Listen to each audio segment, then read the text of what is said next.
Radio Public Africaine.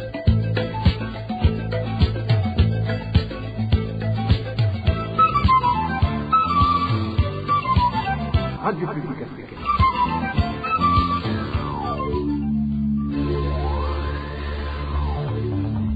Ni umwanya w'amakuru mu Kirundi. Mukaba muyashikirizwa na Elvis niyo mwungeri. Mwiriwe neza nshuti namwe bakunzi ba Europeya, kaze muri aya makuru twabateguriye ashimikiye hanini kuri izi ngingo nkuru zikurikira.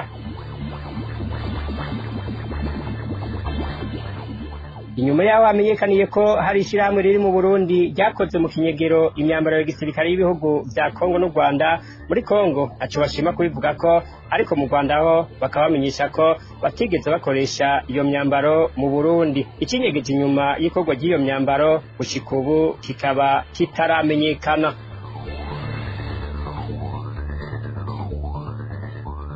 Hari umurundi yahungiye mu gihugu cy'u Rwanda akitswe n'amagara, kandi ishyirahamwe hasere rikaba ryaranamukuye ku maboko kubera ataburyo rigifise. Ni mu gihe yabwiwe n'abaganga ko ashobora kuba agwaye indwara ya kanseri.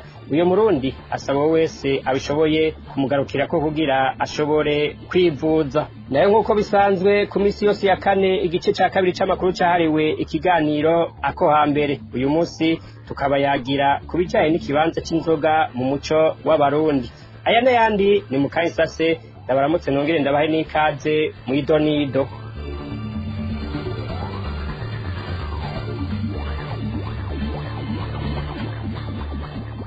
Ndasubiye kubaramutsa. Ano makuru tuyahere mu yavugwa mu mutekano, aho igisirikare cy'u Rwanda RDF kimenyesha ko ata myambaro ya gisirikare kigeze gikoresha i Burundi. Nayo mu gisirikare ca Kongo FARDC umuvugizi w'igisirikare yemeza canke ngo abihakane. Inyuma yaho umwe mu bakozi bo mw'ishirahamwe rishasha rikora imyambaro ya gisirikare mu Burundi EATM abwiriye RPA ko mu mezi ya mbere bakoze mw'ibanga myambaro ya gisirikare y'ibihugu vy'u Rwanda na Kongo. Jodiane Muzaneza aragaruka kuri iyo nkuru.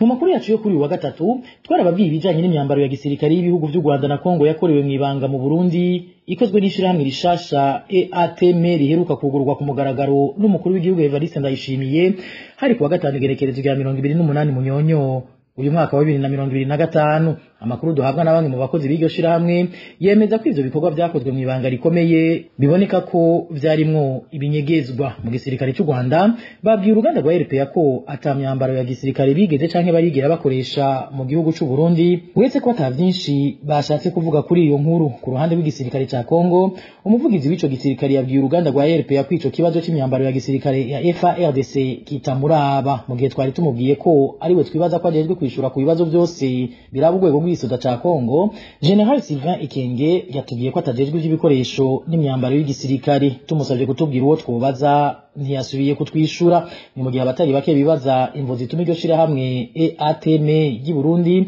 rikora impuzu z'igisoda z'ibihugu bibanyi kandi ritabirekuriwe n'amategeko. Ivyo kandi biriko biba mu gihe icuka atari ciza hagati y'ivyo bihugu uko ari bitatu, Uburundi na Kongo, bikaba bitumvikana n'u Rwanda ku kibazo c'intambara ziri mu karere, aho Uburundi na Kongo bafatanije muri izo ntambara.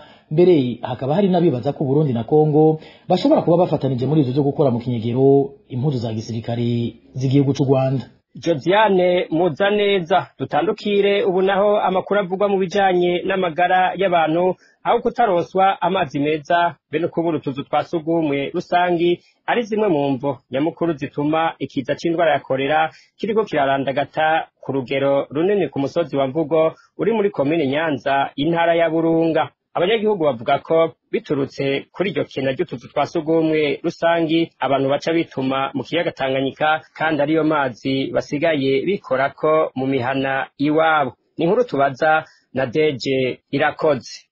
Ikena ry'amazi meza gibonekeza ku mutumba wa Mvugo muri komine Nyanza ituruka hanini ku miringoti yaho ritwara amazi meza yacitse ku mitumba ya Mvugo na Rubindi haraheze igihe kitari gito, biturutse ku myuzure y'amazi y'ikiyaga Tanganyika yononye ibarabara nimero 3 rya Bujumbura Nyanzarake. Kugeza ya mango iyo miringoti ikaba itarasubirizwa ngo abanyagihugu bashobore kuronswa amazi meza, naho iryo barabara ryatanguye gusanurwa. Uyu munyagihugu aravyigana. kuvaho ikiyaga Tanganyika cyuzuye hama kigasenyagura ibarabara rya Eremetroa imiringoti yatwara amazi mu mvugo no mu rubindi yaciye imenagurika yacikagurika irahimbagurika ikisongerwa n'isibe n'abashinwa hamwe ciko ririko ridasanura nyabarabara nimero 3 Bujumbura Nyanzarake aho batanguye kubisanura baca amatuye yose yari rimwo baca bayakurayo rero mu ijambo rimwe ubu imitumba ya Rubindi na Mvugo nta mazi meza bafite. Hambavu y'ukutaronswa amazi meza abanyagihugu bo ku mutumba wa Mvugo bamenyesha ko batagira naho bihagarika kuko utuzu twasugumwe rusangi twabomotse kandi hari kivuko c'uburovyi bigatuma abarovyi bituma mu kiyaga ca Tanganyika ibihumanya amazi y'ico kiyaga abanyagihugu basanzwe bikorako kukubura ayandi bakoresha. Ku mutumba wa Mvugo nta tuzu twasugumwe rusangi tuhari rero twari tuhari twa kera twaruzuye tundi twarabomaguritse mbere ubu uyo tuzu twasugumwe ahantu hose twari turi abashinwa baciye bahacisha ibarabara baranatubomagura twatuhasigaye ni ukuvuga abarovyi bituma mu kiyaga Tanganyika kandi baca bagaruka bakayogamwo bakayamesuriramwo abenegihugu bamwe bakayavoma bakaja kuyakoresha mu bikorwa vyo mu mihana nko kumesura guteka no koga. Abo banyagihugu basigura ko bikora kuri ayo mazi mabi ya Tanganyika kuko aho bashobora kuvoma amazi meza ku mutumba wa Mukungu ari ku birometero birenga 5 kandi ko badafise n'uburyo bwo kuyagura kuko bizimvye cane. Umuntu atifise niyo agaruka gutekesha kuko uwifise we aya mazi meza ayagura yakuye ku mutumba wa Mukungu niho ku birometero 6 canke ndwe ibido ino bakayigura 2,000. Mu gihe kuri uwo mutumba wa Mvugo abantu bashika 100 bamaze kwandura ikiza c'indwara ya kolera ababa 200 bakaba bahasize ubuzima mu kiringo c'indwimwe gusa. Abo banyagihugu batakambira abategetsi b'u Burundi kwihutira kubaronsa amazi meza hamwe n'utuzu twasugumwe rusangi dukwije ibisabwa kugira bahagarike ico kiza ntikibandanye kw'inkumbi muri komine Nyanza. Arakoze na Deje irakoze muri ico gisata nyene ubumara burekugwa n'ihinguriro buseko bubutera indwara nyinshi abanyagihugu begereye iryo hinguriro. Abaganga bemeza ko ubwo bumara butera indwara zo mu bihimba vy'ubuhumekero bugatuma n'imbanyi zivamwo bukongera bukanatera indwara zikaze nk'izo mu bwonko hamwe n'amakanseri. Kurikira muganga Kome ko nakuze. Ingaruka ni nyinshi dufatiye ku ngwara ku bantu. Urabona iyo ufise uruganda rw'isima hariho bajya basya zijya za karikere bakoresha biraburutsa imyotsi. Iyo myotsi kabirimwo ubuntu buhumanya ikirere mbere canke nabo kaza guhoma ku ruhu rw'umuntu. Ingwara zikunze kubaho ngira muca mu byumva niziciye mu buhumekero nizo nyinshi za asthma, ibi bita za bronchite, ibi bita za BPCO. Hariho rero n'izindi ngwara zijanye ingena amaraso agenda mu mubiri bijya bita les maladies cardiovasculaires. Ugasanga abantu za hypertension bafise bimwe bita infarctus du myocarde, no kuvuga ingwara z'umutima mbere zikazava zija no kutandukira iz'ubwonko biciye muri ivyo guhumanywa by'ikirere. No kuvuga bakunze kwita ngo imitoru zihagera zikarengana zigashika no ku bice biraba ibi vy'imyakura, no kuvuga bituma abantu bumva canke binyagaza bijya bita nere mu Gifaransa. Hakabamwe n'ivyo bindi rero tutokwibagira ibintu bita les substances radioactives bihumanya ubuzima bw'umuntu. Hambwa zosanga hariho mbere n'abana bavuka batageze gukorora inda cane aho tutaravye ingene abantu badukirwa namwe n'ivyo bimwe bikabatera za stress. No kuvuga abantu bakaba batanezerewe bakabona barijimye hanyuma bakagira mbere n'ibi byo kutasinzira neza biturutse kuri urwo rwamo rw'amashini n'ivyo bahumeka bagabihumeka nabi ntibaheze ngo basinzire neza. N'ingwara za kanseri zishobora kuca zadukiramwo zaba izo mu maraso canke zo ku ruhu canke mbere izifatiye mu buhumekero, mu myanya y'ubuhumekero cane.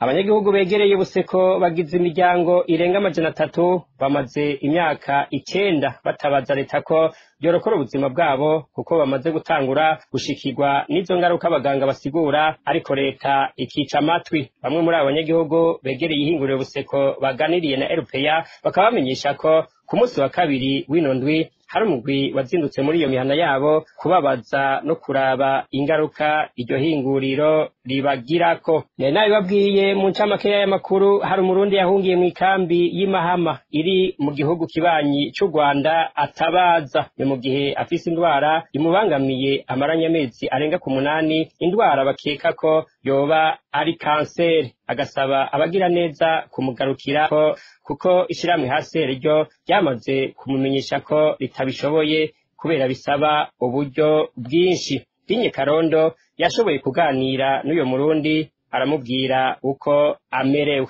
Uyo murundi atabaza yitwa Ngendakuriyo Leonard, yahunze kuva mu 2015, akaba aba mw'ikambi y'impunzi y'Imahama. Mu kwezi kwa kane uyu mwaka niho atanguye kumva ububabare mu rubavu rw'iburyo. Ububabare bwateye buba bwinshi gushikaho aja kwa muganga, baraheza bamuha imiti yo kugabanya ububabare. Mu kwezi k'8 ibintu vyahavuye bikomera, atangura kuyogwa amaraso. Ico gihe baciye bamunyarukana ku bitaro bikuru vy'Ikirehe, aho yamaze igihe ariko aravurirwa. Aha aravuga ibipimo yakorewe n'ico vyatanze. Umuganga amaze kuncisha muri ecography asanga fise kuziba kudutsi twagasabo k'indugwe. Hanyuma rero niho baca banyandikira urgence ngende kwivuza, ngende gukoresha examen ya scanner. Ivyo bipimo yarungiswe kuja kubikorera ku bitaro vy'abasirikare biri i Kanombe ku mugwa mukuru w'u Rwanda i Kigali. Bamaze kumugira scanner, bahavuye basanga afise ikivyimba ku gitigu. Baramumenyesha ko kitavuwe kare gishobora kuzomuviramwo cancer. Aho hari mu kwezi kw'icenda uyu mwaka niho guca arungikwa ku baganga b'inzobere basanzwe bavura indwara ya cancer. Aho naho yasabwe gukoresha ibindi bipimo kugira bamenye nimba koko ico kivyimba kirimo cancer, bongere banamenye ubwoko bw'iyo cancer nk'uko abandanya avyigana. Kuri nzobere baransabira rendezvous, andavye acarambwira ati jeho rero ntabwo ngukeka ahubwo urayigwaye, ngiye kukwandikira ama examen hanyuma tubone kugufasha. Examen ya mbere ikorerwa hano i Kanombe, ni scanner iraba ko iyo kanseri itavuye muri ico kivyimba igakwirakwira mu mahaha, mu mutima no mu bindi bice. Ati examen ya kabiri baragutwara akanyama baje gupima kanseri yariyo. Examen ya gatatu baragukora endoscopy y'agasabo k'indugwe bagushiremo n'utwuma tudashobora kubangamirwa n'ikivyimba. Muri ivyo bipimo bamutumye harimo no guca mu cuma bita IRM, imagerie par résonance magnétique, mu mfunyafunyo ikinyamazuru, kugira ngo bashobore kubona neza ico kivyimba kiri, co kimwe n'ibigikikuje. Byose hamwe yabwiwe ko bizotwara amafaranga yababa miliyoni 15 z'amafaranga y'amanyarwanda. Uburyo shirahamwe HCR ryamubwiye ko ridashobora kuronka, rinamumenyesha ahubwo ko yokwiyakira. Ari naco gituma uyu munsi Ngendakuriyo Leonard asagasagira abagira neza kumufasha kwivuza ubwo bugwayi bushobora kumuhitana umwanya wari wo wose, ari hamwe atoronka ubuvuzi bwihuse. Umwanda mukuru wanje n'umweude, umwanda mutoye ni nk'icayi gifise amayandi menshi, sinshobora kuryama, nguma niyagaza. Iyo ngomvye kuryama nywa umuti bita morphine. Uwo muti iyo ngomba gusinzira n'iminota 20 niyo nihereza, ubu ndayifata nka droge. Abo kumva imbabazi no kuri bavyinshireko. Hanyuma nagomba gusaba leta y'u Rwanda yatwakiriye, je buriya niyo nzi ahanini ko ari umuvyeyi wacu, kuko iyo yanka ko twinjira mu Rwanda HCR ntiyari kutumenya. Ndasavye leta y'u Rwanda ngo igerageze ifashe. Arakoze Dinye Karondo. Uwogira ico aterera Ngendakuriyo Leonard yoca kuri izi nomero zikurikira: akamenyetso ko guteranya 250 787 ubusa 73 327. Ihohoterwa rifatiye ku gitsina akenshi ritangura mu gacerere, ijambo rikomeretsa umutima, kwifatira umuntu mu gahanga, iterabwoba, kubagurwa. Ugacerere gakingira inkozi z'ibibi, kagakumira abakorewe amabi. Guhagarika amabi afatiye ku gitsina ubwa mbere ni ukwemera ko ayo mabi abaho muri twebwe, rimwe na rimwe mbere mu miryango yacu bwite, mu masomero, mbere naho turangurira imirimo. Mu makuru ajanye n'indero n'akanyamuneza ku banyeshuri n'abarezi bo kw'ishure shingiro rya Buhonga ya 4, iryo shure riherutse gusanurwa ku mfashanyo y'abagiraneza b'ababirigi. Ubu iryo shure rifise ibikoresho bikwiye ndetse akaba ata mwana aciga canke ngo afungure yicaye hasi nk'uko vyahora. Ni nkuru twateguriwe na David Claude Mbananayo.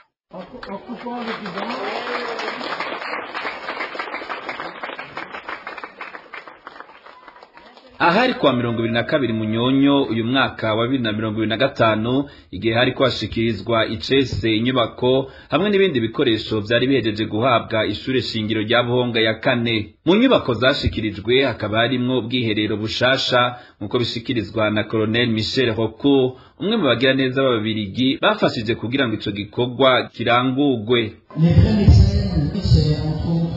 Mu by'ukuri uyu munsi nashaka gushimira abagira neza dukesha iki gikorwa ari bo mugenzanje Yeremia hamwe n'umufasoni wiwe Mama Rusiya bavyagiye imbere.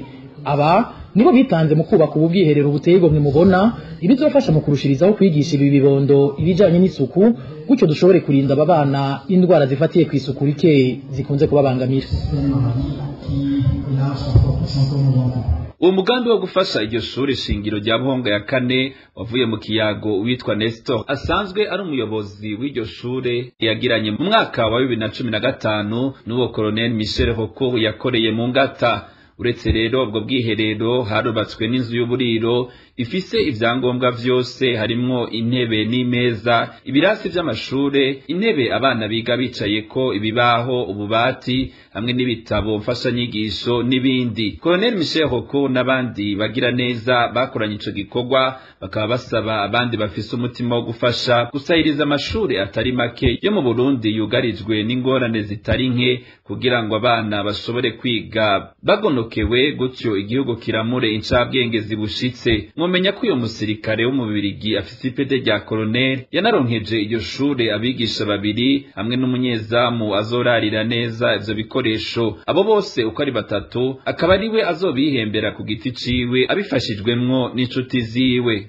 David Claude Mbananayo arakenuye. Mu mibano naho havugwa uruzuba rwinshi ruhagaritse imitima abarimyi bo mu makomine atandukanye y'intara ya Gitega. Ahatari hake muri ayo makomine amababi y'ibiharage yatanguye kubenja, ivyo bikiyongera ku kibazo bari basanganywe cikena gifumbire y'ikizungu. Reka iyi nkuru tuyibaze Innocent Valentin Singirankabo.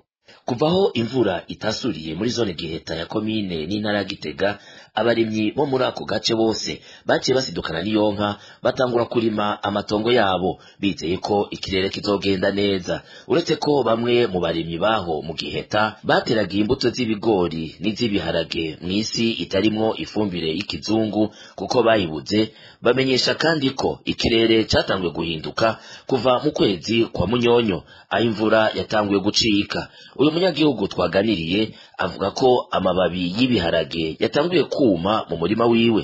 No mu karere ka Giheta turafite ingorane aho imvura yatasuye. Bwa mbere tubanza kugira ingorane z'amase, twagombora amase y'ikizungu turabura, hanyuma gitayeko rero haciye akaruzuba. Nukuri imvura ntiriko iragwa, ukwezi kwa Munyonyo ifata umuyaga imvura nyinshi, ibiharage rero vyumye n'ibigori ntibisigaye inyuma, ibiharage vyumye ako bari babiteye.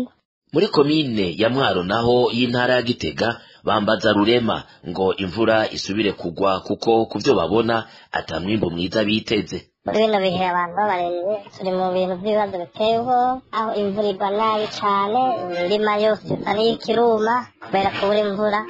Ukuri Imana nidutabare kugira ngo dushobore kuraba yuko ivyo twateye bishobora kwera. Saho gusa havugwa uruzuba rwinshi mu ntara Gitega kuko no muri komine Karusi bamaze indwi zibiri atanima y'imvura rikorotse. Jewe ndi ku mugwa mukuru w'ikomine ya Karusi.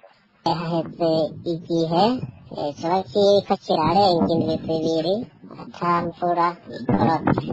Rero kuraraba imirima ku mutaga usanga n'ukuri iteye agahinda. Mu gihe mu ntara yose ya Gitega havugwa uruzuba rwinshi ruje rusongera isibe kwikena ry'ifumbire y'ikizungu, mu cegeranyo casowe na OCHA mu mwaka w'2021 igisata ca ONU kijejwe gutunganya imfashanyo mw'ishirahamwe mpuzamakungu ONU cerekanye ko Uburundi ari igihugu kw'isi kigera ca 17 mu bihugu vyama bititeguye mu gihe c'ihindagurika ry'ibihe. Naho twabisanze uko mu ntara ya Gitega, mwomenya yuko imvura isa n'iriko iracika no mu zindi ntara z'igihugu nka Burunga, Butanyerera, Buhumuza na Bujumbura. Ni inkuru tuzogarukako mu makuru yacu y'ejo. Tugukengurukire nawe Innocent Valente singira nkabo. Muri Butanyerera naho havugwa ihungabana mu vyo gutumatumana kw'amakuru, ihungabana rimaze indwi zirenga 3 ku mihora nka yose. Abakoresha iyo mihora bakavuga ko yaba guhamagara yaba gukoresha internet bidakunda. Nido na Dani Claire iratwumva. Bamwe mu banyagihugu baba mu buraruko bw'igihugu mu makomine ya Ngozi, Kirundo, Busoni bidoga bavuga ko haciye ikiringo kiri hagati y'indwi 3 n'amezi 3 guhamagarana hagati yabo ari kibazo. Nk'uko amasoko yacu avyigana, guhamagara uwundi munywanyi wa limitere bisaba gushimika, kuko naho muba muhagararanye batakubwiye ko ari mu kibanza ca kure, bakubwira ko telefone ngendanwa yiwe izimije. Nk'ababa mu gisagara ca Ngozi ahitwa Kurubuye bakoresha umuhora wa Econete, bo uyo muhora basa n'abawibagiye kuko atarezo zawo zihari. Amasoko yacu abandanya amenyesha ko no mu Kirundo ari uko, cane cane ahahora ari muri komine ya Gitobe, bo biciyongera ko iyo mihora yose bisa nkaho atanumwe ukora mu bice vya Baziro n'ahandi musi y'imisozi miremire. Abakoresha umuhora wa Onamobe aho mu makomine agize Butanyerera, nk'uko amasoko yacu abimenyesha, bo bamaze indwi 3 imihora y'iryo shirahamwe rya leta idakora neza, yaba ushaka gukoresha interineti canke guhamagara. Abahaye amakuru RPA bavuga ko iyo babajije abarongoye ayo mashirahamwe yo gutumatumanako atansiguro zifashe batanga, hamwe bavuga ko biva kwicikagurika ry'umuyaga nkuba rituma ibikorwa vyabo bihungabana, ahandi bakavuga ko biva kwikena ry'ibitoro vyofasha mu kwatsa imoteri zitanga umuyaga nkuba. Bagasaba ko Regidezo yotunganya ikibazo c'ibura ry'umuyaga nkuba, abajejwe igisata co gutanga ibitoro nabo korohereza ayo mashirahamwe kubironka kugira akazi kagende neza. Uyu rero ni wa mwanya wahariwe ikiganiro ako hambere. Uyu munsi tukabayagira kubijanye n'ikibanza c'inzoga mu manza z'imico y'abarundi. Mukaza kumva ingene zaterekwa hamwe n'abari bajejwe kuzitereka. Ikiganiro ako hambere c'uno munsi mugishikirizwa na Emmanuel Ndayishimiye.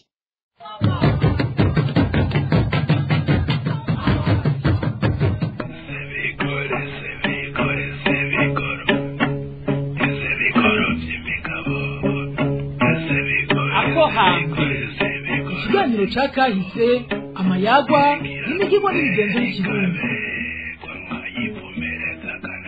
Ako hambere mugishikirizwa n'abamenyesha makuru ba RPA iminsi yose ya kane.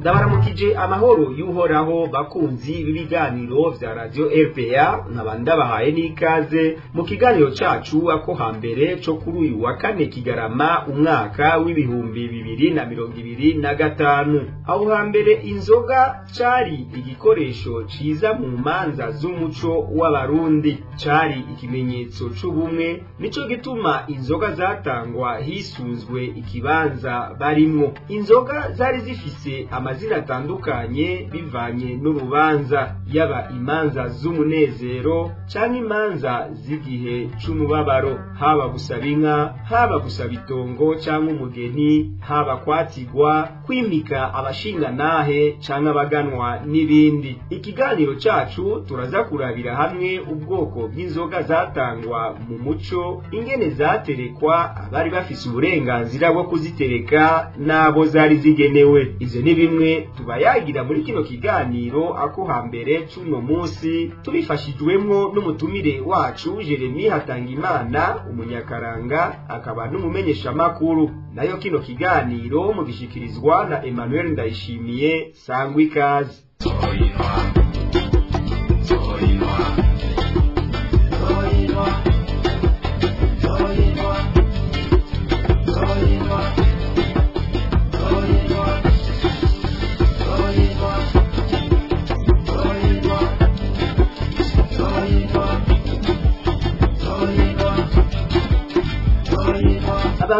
baho hambere barakoresha inzoga nk'ikimenyetso c'ubumwe, zararyoha cane bivanye n'ingene zateretswe mu rubanza. Mu buzima bw'abarundi baho hambere bwari uburyo bwo gushikiriza icubahiro abatumire. Umutumire wacu Atangimana Jeremy abanza gusobanura inzoga akamaro yari ifitiye mu buzima bw'abarundi baho hambere. Aho hambere inzoga zari igikoresho ciza mu bijanye n'umuco w'abarundi, atari ibi twovuga byo kwinezereza gusa abana gatonya, zari ikimenyetso novuga c'ubumwe, aho inzoga iteretswe akenshi habaye urumarwa, zaryoha rero cane yari urumarwa rwo kwinezereza, ariko bitavuze yuko no mu gihe c'umubabaro batereka inzoga. Nico gituma inzoga zatangwa hisunzwe ikibanza urubanza rwarimwo, ubwo ariko gatangwa hisunzwe bariko bazitereka n'abaziterekerwa. Ibyo nivyo novuga nyamukuru twovuga barabira, bavuga bati inzoga zo tuzita gutya, biba byavaye kuri ibyo bintu nibagiye kubabwira bijanye n'urubanza cyane cyane rutumye uwo munsi haba igitereko c'inzoga. Ibi nivyo bikuru rero twovuga mu buzima bw'abarundi. Rero zari uburyo bwo gushikiriza icubahiro abatumire watumiye mu rubanza, zakoresha mu kunga cyane cyane ubumwe canke mu kugaragaza ko imiryango yahuye uyo munsi, akarenga ubunyegere buhurira kwigufa kandi niho buyagira. Zari ikimenyetso c'uko kandi umuntu bavyerekana ko umuntu atunze afise icyaha abantu, umuntu yabamara inyota, iyo bavuze bati naka yatuvunye inyota yaba ari umuntu yifise, no kuvuga yuko n'ibyo byose byari bimwe mu kamaro inzoga zagaragaza. Zari kandi ikoresho bavuga kwerekana ubugwaneza hagati y'abarundi. Nibyo novuga bitandukanye rero n'ubu uye, ariko n'ubu uye iyo umuntu muhuye nuko abantu bahurira mu kabare ko kera baratumirana, no kuvuga ko uyu muntu w'umwiyumvamo kandi umukunzi. Umutumire wacu Jeremy Atangimana aratandukanya inzoga z'umuco n'inzoga zisanzwe. Ikindi umutumire avuga nuko izo nzoga zari zifise amazina atandukanye. Inzoga z'umuco n'inzoga zisanzwe. Inzoga z'umuco novuga zari mu muco n'izi inzoga zatangwa mu manza novuga zijanye n'imibereho y'abarundi, novuga byo gusaba umugeni, gusaba inka, kwatigwa hagati y'amasezerano hagati y'amwe n'abandi, kwimika abashingantahe canke kwimika abaganwa n'abami n'ibindi nk'ivyo. Ivyo rero nivyo novuga byatandukanya inzoga. Kuti umuco n'inzoga zo mu muco hari zijanye n'umuco, hari rero izi nzoga zaba mu minsi mikuru itandukanye, haba umuntu yabuze umuntu, haba hanezerewe birenze. Izo zose zari inzira z'ukuri bashaka kuvuga ati inzoga yitwa gutya yanaka. Bitandukanye rero n'ibi twovuga by'ubu uye. Izi nzoga murashobora gusanga inzoga zinyobwa mu kabare n'ahandi usanga abantu bahuye, ubona yuko ata kintu bahuriye ko kinini. Aho niho twovuga yuko hari itandukana, ariko n'ubwo wowe twariko turavuga umuntu ashobora kuvuga ati abarundi barafise umuco wo gusangira agacupa, urugo urazi ko umuntu asoma uwagahana uwundi agasoma, ariko bikomoka ko byahereye mu gutumirana abantu bahura basangira. Rero aho itandukanye inzoga z'uno munsi n'inzoga z'umuco, naho oye ushobora gusanga inzoga no munsi abantu bashobora kuzironka mu kabare, ariko kera ntibyari uko. Umuntu yaragutumira mugasangira gutyo mukaja muri wa muco w'urukundo. Uburyo batangamo inzoga canke baterekamwo inzoga ni bwinshi, kandi nabwo bwanatuma zigera n'amazina. Ariko mu rubanza ko rukurikirana, inzoga ziza mu rubanza nizo twiye guhagarara ko cane, zigira amazina amwe. Mu rubanza hari inzoga batangura kubona y'inzimano, inzoga uhabwa novuga yo guha ikaze, yerekana ko ahaje abantu bafise agaciro n'icubahiro. Benshi bavuga ko atarubanza rwatangurwa atanze imano, kuvuga yuko iyo ufise abashitsi babitegurira, waba wabiteguriye ufise urukanyo, nabo bakuzaniye inzoga zindi, iyo wabiteze rero waraheza ukabaha inzoga yo kubazimana. Iyo rero mu bisanzwe itangwa na senaka, itangwa n'umuteretsi w'uwo munsi n'uwashikiwe n'abashitsi, niwaheza agatanga inzoga y'inzimano, ari nayo kumbure iza kuvurirwa ko ijambo ryo kuzimana abantu no kunabakira. mbega inzoga zaterekwa n'uwari we wese ninde yari afise uburenganzira bwo gutereka inzoga? Mu kanya murumva inyishu y'umutumire wacu Hatangimana Jeremy. Uri radio shahu uri radio.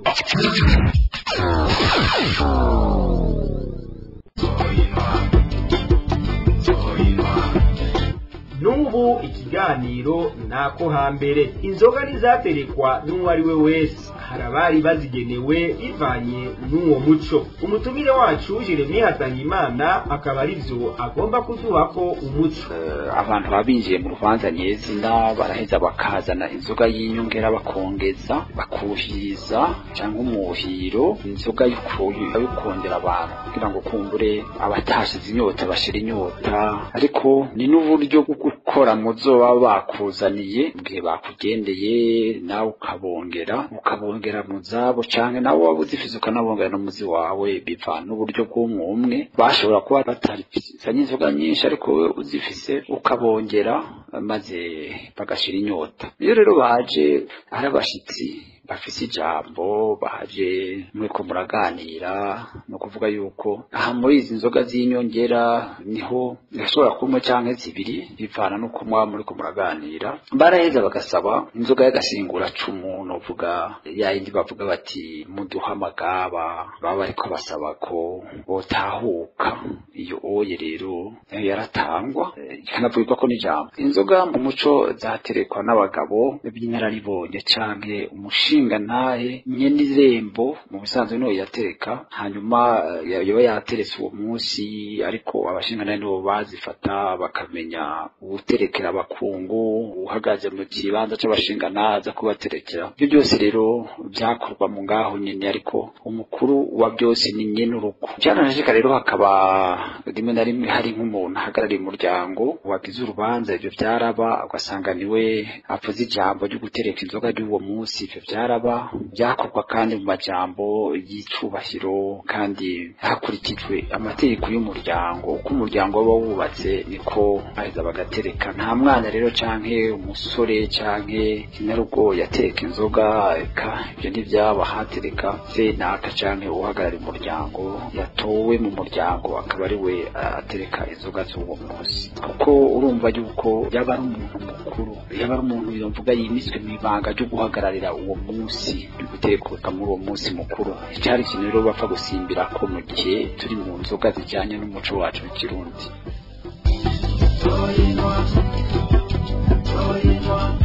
Inzoga bita inzimano umutumire wacu avuga ko yatangwa abatumire bashitse, kwari ukugurura icese urubanza kugira berekane ko babakiranye urukundo. Jeremy Hatangimana avuga ko hari n'izindi nzoga zatangwa. Inzimano yatangwa navuga mu ntango igihe abatumire bashitse, rero kimenyesha kubaha abaje, kuvuga kugurura icese urubanza urumagwa, niho bavuga bati tuguhaye inzimano kugira ngo kumbure twerekane ko tukwakiranye mu rukundo bakamuzimana. Iyo rero yafasha kugira ngo novuga abari ngaho oye binjire mu rubanza nyezina bagorunokegwe bamenye ko senaka aba yahimbawe no kubakira. Inzo yerekana ko novuga abari ngaho oye basa n'abagomba gusoza urubanza canke kugira senaka yuko bagomba kuganuka. Ni hayanzwe bavuga bati duhagashingura cumu canke yanzoga yo gusaba amagaba bakabaherekeza. Iyo babaherekeje babaha n'inzoga y'imperekeza yo kubaherekeza, n'irindi zina ry'inzoga novuga babaha babasubirizamwo mu basubiriza mu ndumane, bavita gusubiriza mu ndumane bakabaha yindi nzoga. Iyo nzoga rero yo gusubiriza mu ndumane novuga ko ni inzoga baca batanga. Navuze ko mu bukwe basaba haca hazoga yo kwita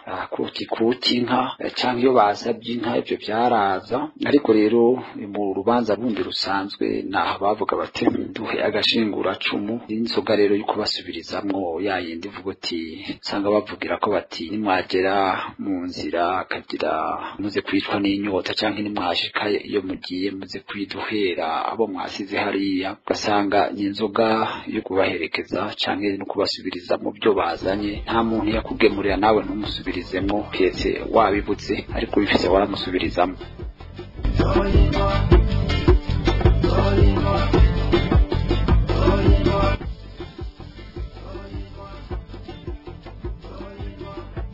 mu gusozera umutumire wacu atanga imana Jeremy avuga ko inzoga igifise agaciro abarundi baracahura baracasangira na ahantu hari ijambo habura inzoga haba guhuza abantu gusaba umugeni n'ibindi. Uruhara rw'inzoga ni ntangere cyane kuko abarundi gushika uno munsi naho bakunze kuvuga ngo keze yakuye kirazira abarundi baracahura abarundi baracasangira ariko gushika ubu ntituratera imbere ku buryo twosangirira ku mata canke twosangirira ku bindi. Abantu iyo bavuze ko basangira umusa basangira inzoga nta hantu hari ijambo hatagira inzoga. Rero inzoga igumana agaciro mu guhuza abantu n'abandi. Nibaza yuko je kuri jewe ntiharagera yuko inzoga zitaba zigifise agaciro, ahubwo kuzinywa nabi nibyo byari bikwiye gutakaza agaciro. Ariko guhura abantu bagasangira umusa, nibaza yuko nta kintu cyica mu gihe bahuriye mu rumarwa.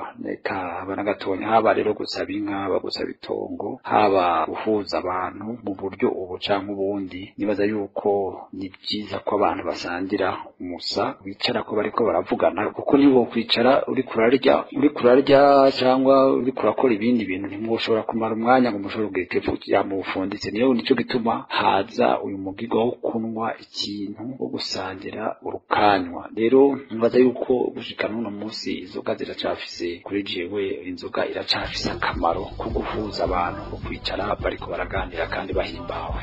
Ni hano duciye dusozera ikiganiro ako hambere cuno munsi, ikiganiro kijanye n'ingene inzoga yari igikoresho ciza cakoreshwa mu manza z'umuco, cari ikimenyetso c'ubumwe. Twarabiye hamwe ubwoko bw'inzoga zatangwa mu muco, ingene zaterekwa, abari bafise uburenganzira bwo kuzitereka n'abo zari zigenewe. Ndashimiye umutumire wacu hatanga imana Jeremy umunyakaranga akaba n'umumenyesha makuru yadufashije kuremesha kino kiganiro. Nshimiye namwe mwese mwadukurikiye. Kuri mikro mwari kumwe na Emmanuel Ndayishimiye, ndabikebanuye ndabifuriza amahoro y'Imana.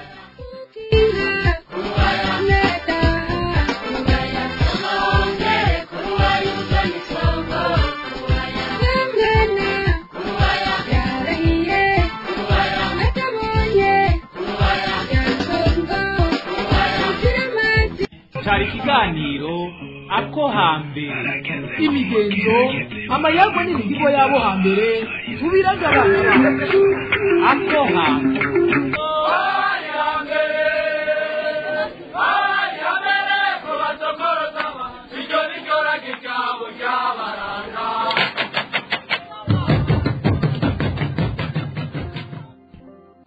Arakoze Emmanuel Ndayishimiye. Akaba ari no ngaha amakuru twari twabateguriye aciye agarukira. Shimire mwebwe mwese mwari muduteze yompi, shimire kandi abagenzanje bo mu ruganda bo kumenyesha amakuru bafashije gutorokanya aya makuru yose nabashikirije, ntibagiye abahinga b'ivyuma batumye aya maco bashikira atagatosi. Rero bwise niyo mwungere yariko ndabashikiriza, ndabikebanuye ndabifuriza kuroranirwa mu banyu no mu byanyu naho ubutaha.